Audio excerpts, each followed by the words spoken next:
15 अगस्त को इस बार देश अपना 75वां स्वतंत्र दिवस मना रहा है। इस दिन हमें अंग्रेज़ों की गुलामी से आज़ादी मिली थी।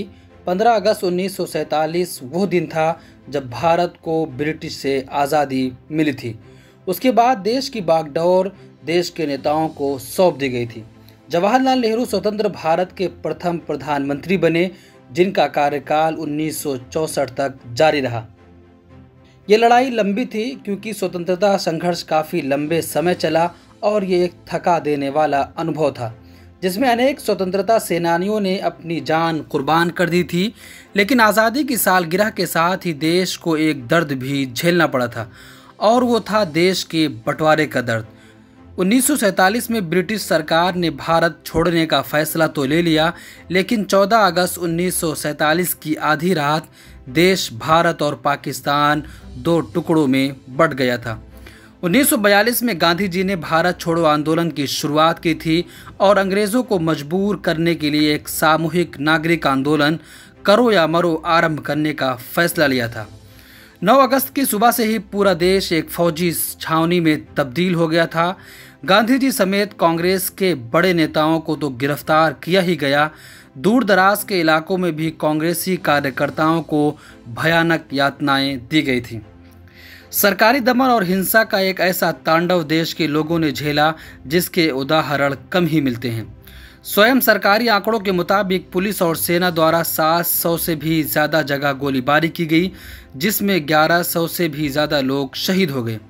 वहीं अगर भारत की आज़ादी में आरएसएस की भूमिका की बात करें तो उसने कभी भी अंग्रेज़ी शासन से टकराव मोल नहीं लिया, बल्कि भारत के मुसलमानों को अपना असली दुश्मन मानते हैं। जब भगत सिंह, राजगुरु और सुखदेव फांसी के फंदे पर झूल रहे थे, तब शहीदों का मजाक उड़ाते हुए आरएसएस के नायक अंग्रेज़ों की मदद कर रहे थे। हकीकत यह है कि आरएसएस ने आज़ादी की लड़ाई में हिस्सा ही नहीं लिया। जब आज़ादी के दीवाने डंडा गोली खा रहे थे, संघ के लोग घरों में बैठे थे, क्योंकि आरएसएस उस वक्त विभाजन के समर्थन में था। वहीं जब भारत छोड़ो आंदोलन पर अंग्रेजी शासकों के दमन का कहर बरपा था और देशभक्त लोग सरकारी संस्थाओं को छोड़कर बाहर आ रहे थे, इनमें बड़ी संख्या उन नौजवान छात्र छात्राओं की थी जो कांग्रेस की मांग पर सरकारी शिक्षा संस्थानों को छोड़कर बाहर आ गए थे। लेकिन ये संघ ही था जिसने अंग्रेजी सरकार के साथ खुले सहयोग की घोषणा की। सावरकर ने 1942 में कानपुर में अपनी इस नीति का खुलासा करते हुए कहा, सरकारी प्रतिबंध के तहत जैसे ही कांग्रेस एक खुले संगठन के तौर पर राजनीतिक मैदान से हटा दी गई है, तो अब राष्ट्रीय कार्यवाहियों के संचालन के लिए केवल हिंदू महासभा ही रह गई है।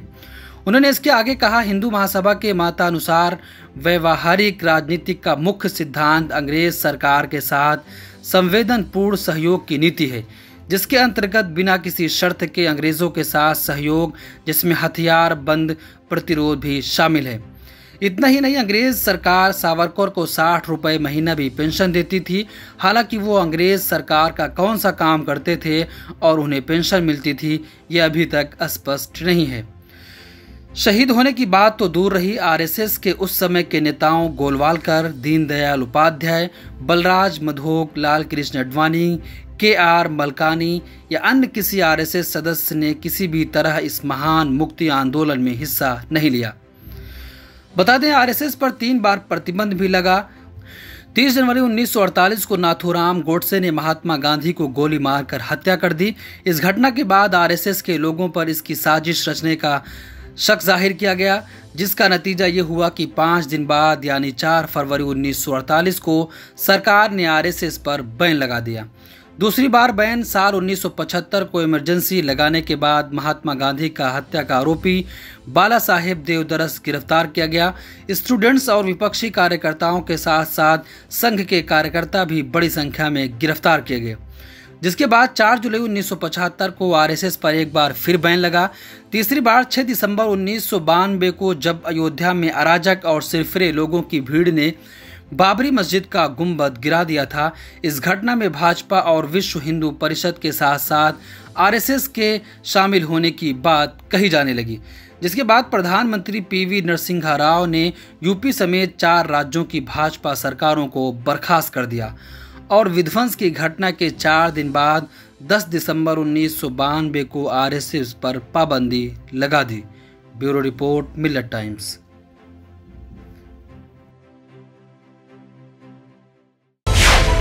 मिलत टाइम्स को आपकी जरूरत है, हमारी आप माली मदद करें।